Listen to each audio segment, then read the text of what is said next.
네, 이제 곧 예배를 시작합니다. 다 함께 묵상기도 하시며 예배를 준비하겠습니다.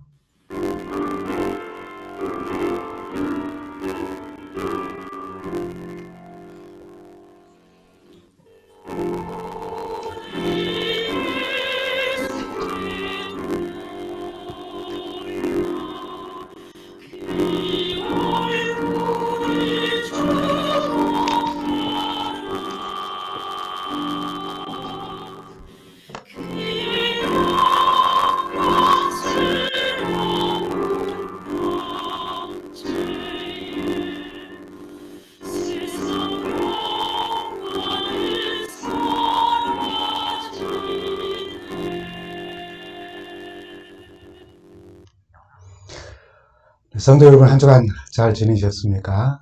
오늘 우리가 함께 나눌 말씀은 예수님의 마지막 일주일의 삶에 예루살렘 입성하신 그 내용의 말씀을 나누면서 2000년 전 예수께서 예루살렘에 입성하신 사건이 오늘 우리에게 어떤 의미를 주는지, 어떤 의미가 있는지를 함께 생각하며 말씀을 나누려고 합니다. 저희가 사는 동네는 55세 이상이 사는 그 시니어 커뮤니티입니다. 여러 행사들이 참 많이 있어요. 어떤 그 배우는 클래스들도 많이 있고, 근데 그 동네 안에 작은 골프장이 하나 있습니다. 연세 많아 대부분이 골프 카트를 소유하고 있고, 그래서 가까운 곳을 이동할 때에도 그 카트를 타고 이동하는 동네 어르신들이 참 많습니다. 얼마 전에 골프 카트 퍼레이드가 있었습니다.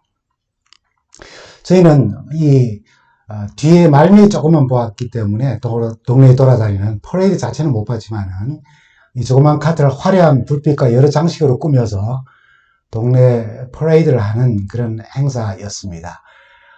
끝무렵에 보았기 때문에 뭐 전체를 다 보지는 못했지만은 그래도 시니어 커뮤니티 행사의 하나로 우리 어르신들이 자신이 소유하고 있는 그 골프 카트를 아주 화려하게 꾸며서 서로 그것을 바라보며 웃고 잘했다고 칭찬하고 즐기는 그 모습이 참 보기 좋았습니다. 그럼 가장 큰 비용을 들인 퍼레이드 행사를 본다면 어떤 게 있을까요? 작년에 있었던 영국 찰스 3세 국왕 대관식입니다. 황금마차가 준비되고 1700억 원, 우리 돈으로 1700억 원의 비용을 들여서 한 행사입니다. 이 기사를 다루면서 어떤 신문에는 머리 기사로 찰스 3세 참 인기가 나쁜데도 이 행사를 통해서 전 국민을 그에게 무릎을 꿇으라고 하는 그런 충성맹세를 요구하는 것은 참 논란이 된다라고 하는 그런 제목도 있었습니다. 미국의 가장 아름다운 퍼레이드의 하나는 아마도 이 로즈 퍼레이드, 장미 이 축제일 것입니다. 장미로 만든 형상들이 얼마나 아름다운지 한번 보십시오. 이 생선 고기 모양도 다 장미로 만들어져 있는 겁니다. 사람과 비교해 볼 때 이것이 얼마나 큰지를 여러분 짐작이 가시지요. 이렇게 이 축제는, 장미 축제는 생화로 장식된 거대한 꽃마차와 승마와 행진, 그리고 기악대 퍼레이드입니다. 새해 축제이지요. 우리가 일상에서 볼 수 있는 수많은 크고 작은 또는 특별한 이 퍼레이드 행렬을 보면서 성서시대의 예루살렘으로 향하는 두 행렬을 한번 생각해 보게 됩니다. 주께서 십자가 고난을 당하시기 일주일 전에 예수의 예루살렘 입성과 로마 황제 또는 개선 장군이 그가 정복한 도시, 이 유대 땅으로 본다면 예루살렘에 입성하는 장면을 우리가 생각해 볼 수 있습니다. 너무나도 다른 두 행렬이지요. 먼저 로마 황제 또는 개선 장군의 행렬로 로마의 기병대와 보병들이 이끌고 그들을 이끌고 들어오는 아주 웅장한 행렬을 우리는 상상해 볼 수 있습니다. 뭐 영화나 드라마 속에서 우리는 보아왔던 내용이지요. 그 행렬은 강력한 로마 제국의 군대의 호위를 받으면서 수많은 병사들의 투구, 병기, 군대의 깃발들을 앞세우고 뽀얀 먼지를 일으키며 입성하는 모습을 상상해 볼 수 있습니다. 쩔렁거리는 말고삐 소리, 태양에 반사되는 빛나는 군인들의 그 금속 무기들, 그리고 군화 소리, 이 행렬을 지켜보는 유대인들의 시선은 아주 압도당하고도 남음이 있습니다. 로마 제국의 아주 힘이 빛나는 그런 순간이지요. 황제는 단순한 로마의 지도자가 아니라 로마를 다스리면서 전쟁을 통하여서 승리하고 평화를 가져다 준다는 의미로 우리의 주님, 롤드라고 하는, 그리고 로마의 구원자로 우리를 이 전쟁에서 구해주셨다라고 하는 그런 의미로 그들을 숭배한 대상이 되었습니다. 그러면 예수의 행렬은 어떠합니까? 위풍당당한 백마도 아니고 한 번도 멍에를 매본 적이 없는 어린 나귀를 타고 그를 호위하는 군사도 없이 아주 초라하기 짝이 없는 그러한 행렬입니다. 당당한 황제나 개성 장군의 승리의 의미보다도 십자가의 희생과 죽음을 향하는 그런 프레드였어요. 그 규모나 의미도 너무나도 대조되는 장면입니다. 이 모습을 요한은 요한복음 12장 12절과 13절에 이렇게 묘사를 합니다. 그 이튿날에 명절에 온 큰 무리가 예수께서 예루살렘으로 오신다는 것을 듣고 종려나무 가지를 가지고 맞으러 나가 외치되 호산나 찬송하리로다. 주의 이름으로 오시는 이 곧 이스라엘의 왕이시여 하더라. 전에 없던 예루살렘 방문 시 예수님을 대하여 환호하고 그리고 그 예루살렘으로 입성하는 것을 이렇게 환영하는 모습입니다. 이 장면의 묘사는 예수께서 지시한 것이 아닙니다. 백성들이 자발적으로 행한 것인데 어디에서 이런 장면들을 그들은 가져왔을까요? 종려나무 가지를 흔들고 그들을 맞고 말이 아니라 낙이지만 그 위에 태워서 그들을 예수를 향해서 호산나라고 외치고 그리고 주의 이름으로 오시는 이 곧 우리의 왕이시여라고 하는 이 외친 말입니다. 이 내용은 로마 황제나 전쟁에 승리하여서 그들이 정복한 도시에 입성하는 개선 장군의 행렬을 모방하고 따라한 모습입니다. 종려나무, 이 야자나무는 승리를 상징했죠. 올리브나무 잎은 또 평화를 상징합니다.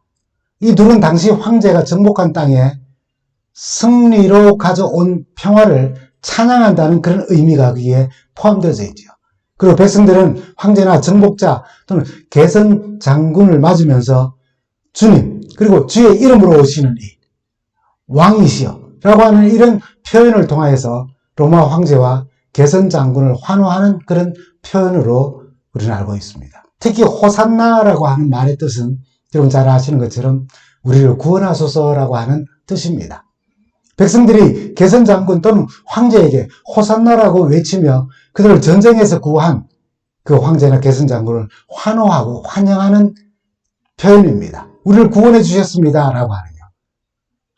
개선 장군 또는 이 황제의 모습을 한번 보십시오.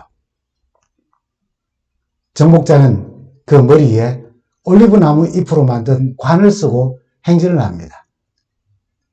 이 사실은 동전에 새겨진 황제의 상에 올리브 관이 씌어진 것을 통해서 확인할 수가 있어요. 이 주화는 유대 정복을 기념하는 베스피안 황제의 주화입니다. 그러므로 예수를 향하여 호산나 찬송하리로다. 주의 이름으로 오시는 이 곧 이스라엘의 왕이시여라고 외친 것은 당시 황제의 정복 도시 예루살렘에 예수가 새로운 이스라엘의 왕으로 즉위했다는 것을 의미하는 거예요. 이렇게 예수의 예루살렘 입성 장면은 로마를 대항해 이스라엘의 새 왕으로 오심을 환영하는 장면이 되는 것입니다. 그러므로 이 행렬은 로마의 황제권에 도전하는 사회적, 정치적 표현으로 받아들일 수가 있었어요. 로마 황제의 도시가 된 예루살렘이 이제는 예수님이라고 하는 분이 새로운 이스라엘 나라의 왕으로 즉위했음을 백성들이 노골적으로 드러내는 그런 장면인 거예요. 그래서 이런 행동은 황제의 신성과 권위를 도전하는 것으로 비춰질 수 있었다는 것입니다.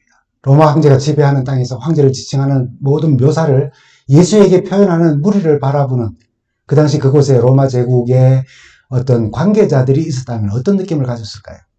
실제로 우리가 또 그의 현장 속에, 그 현장 속에 있었다면 우리 모두는 아마 굉장히 엄청나고 묵직한 그런 긴장감을 느꼈을 거예요. 그러나 예수는 백성들의 환호를 막지 않으셨습니다. 오히려 나귀 새끼를 어떻게 구해올 것인지 매우 세심하고 자세히 알려주셨어요.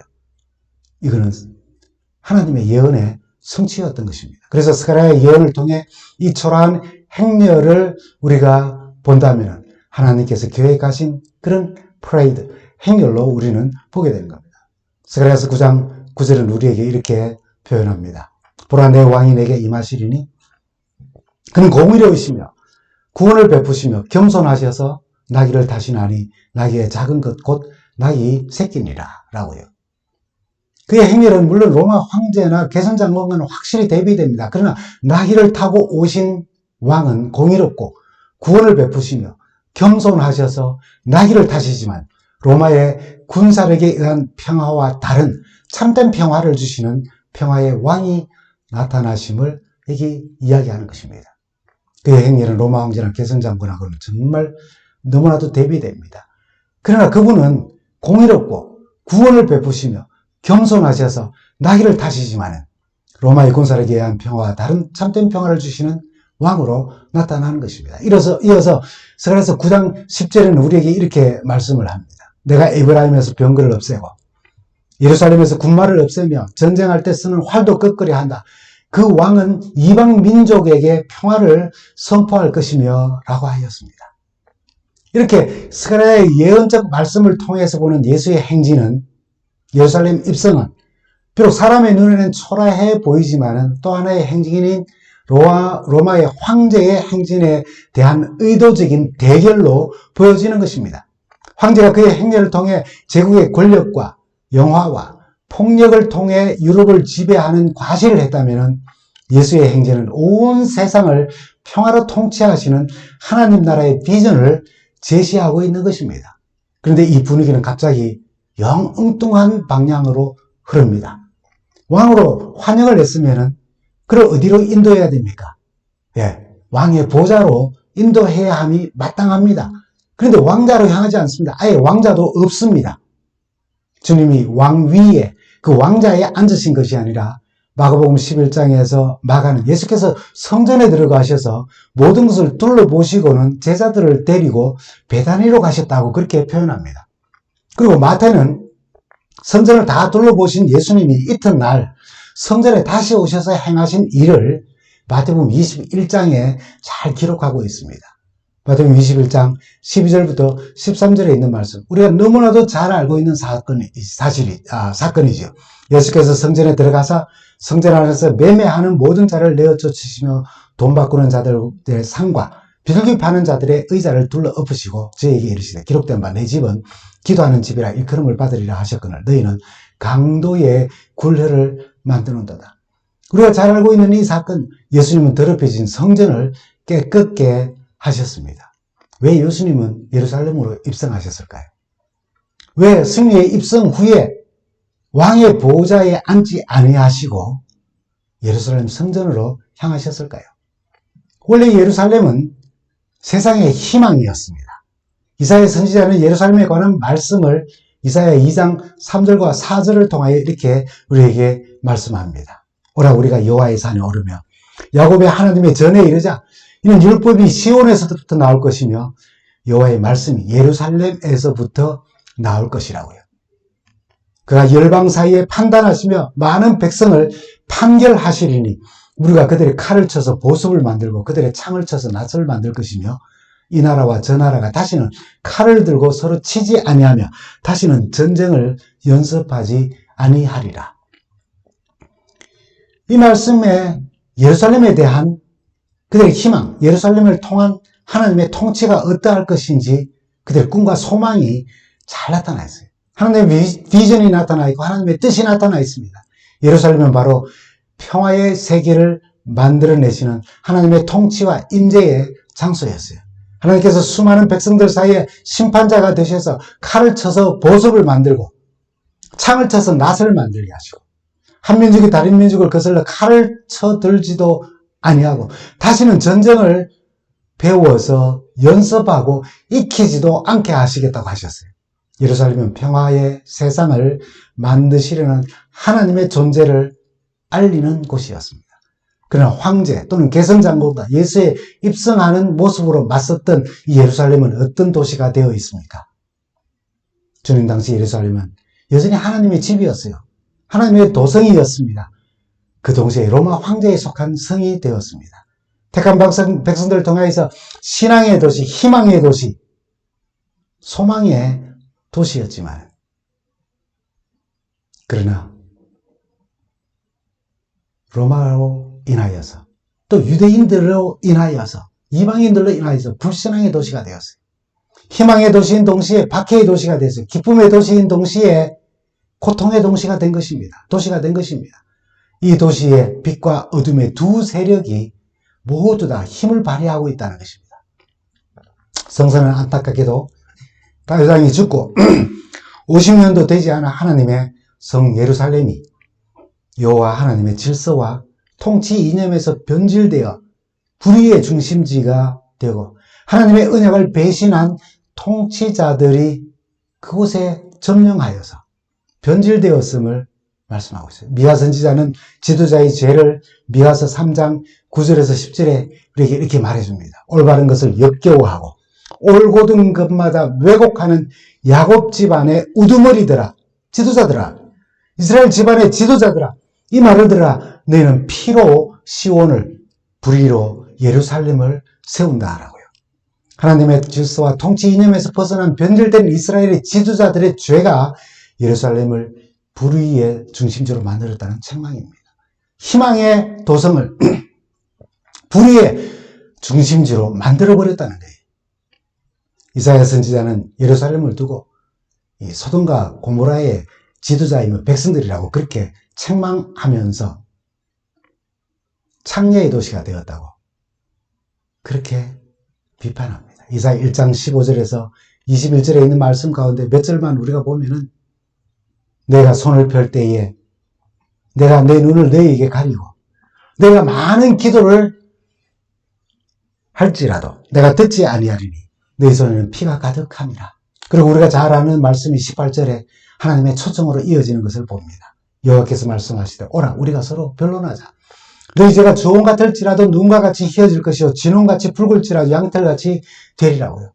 그리고 꼭 돌아와야 한다는 처절한 하나님의 탄식이 21절에 이렇게 나타납니다. 신실하던 성읍이 어찌하여 창기가 되었냐고요. 정의가 거기서 충만하고 공의가 그 가운데 거하였지만은 이제는 살인자들 뿐이라고 그렇게 우리 하나님께서 책망하시는 모습을 봅니다. 하나님의 성 예루살렘의 변질된 모습입니다. 예수께서 왕자로 향하지 아니하시고 변질된 예루살렘으로 향하신 이유입니다. 그분의 사랑이 잘 나타나는 예루살렘 입성인 것입니다. 그리고 이렇게 예루살렘에서 행하여지는 가증한 일들, 도둑질하며 살인하며 간음하며 거짓 맹세하며 바알에게 분향하며 내가 알지 못하는 다른 신을 따르면서도 그래도 성전 예배에는 참석을 하면서 거기 와서 하는 말이 예레미야 선지자는 이렇게 책망합니다. 예레미야 7장 10절에 보면은 내 앞에 서서 성전에서 말이죠. 말하기를 우리가 구원을 얻었습니다. 신앙을 가지고 있다는 믿고 있다는 그 얄팍한 그 모습 때문에 밖에 나가서는 마음대로 살면서 성전에 와서는 하나님의 이름을 부르면서 우리를 구원을 하셨으니 감사합니다라고 이 모든 가증한 일을 보시고 예레미야 7장 11절에 이렇게 탄식하십니다. 내 이름으로 일컬음을 받는 이 집이 너희 눈에는 도둑의 소굴로 보이냐고. 원래의 기능을 상실한 예루살렘으로 왕의 보좌가 아닌 예루살렘 성전으로 주님이 향하셨어요. 그리고 그 성전을 정결케 하신 것입니다. 예수님은 예루살렘에 그리고 성전에 있어야 할 하나님의 주권은 사라지고 로마 황제의 권위가 더 큰 힘으로 나타나고 그래서 성소까지 부패하고 타락하여 매매의 장소가 되어 강도들이 들끓는 그런 악의 중심이 된 그곳에 예수님께서는 십자가를 지시기 직전 다시 한번 그곳에 임하신 것입니다. 이 사건이 오늘 우리에게는 어떤 교훈을 줄까요? 오늘 우리에게 주시는 교훈은 무엇일까요? 어쩌면 우리 모두는 매 안식일 이 교회 건물로 들어올 때에 우리가 아니라 이 교회로 입성하시는 우린 주님을 만난 것입니다. 우리 마음에 들어오시는 분을 맞아들이는 거예요. 그것이 바로 우리가 매 안식을 드리는 예배의 중요한 의미 가운데 하나인 것입니다. 그리고 그분의 정결하게 하시는 작업, 정결케 하시는 작업, 곧 우리가 그렇게 소망하는 성화를 일으키시는 그 사역에 우리 자신을 맡기는 경험을 하며 주님의 재림을 맞는 우리의 삶이 되도록 주님은 오늘 이 교회에 입성하시고 우리 마음에 입성하시는 것입니다. 바울의 권면에 우리가 귀를 기울이게 됩니다. 고린도전서 6장 19절에서 20절에 있는 말씀, 너희 몸은 너희가 하나님께로부터 받은 바 너희 가운데 계신 성령의 전인 줄 알지 못하느냐? 너희는 너희 자신의 것이 아니라 값으로 사신 것이 되었으니 그런즉 너희 몸으로 하나님께 영광을 돌리라. 이게 몸은 1차적으로는 교회입니다. 그리고 우리 자신을 말하기도 합니다.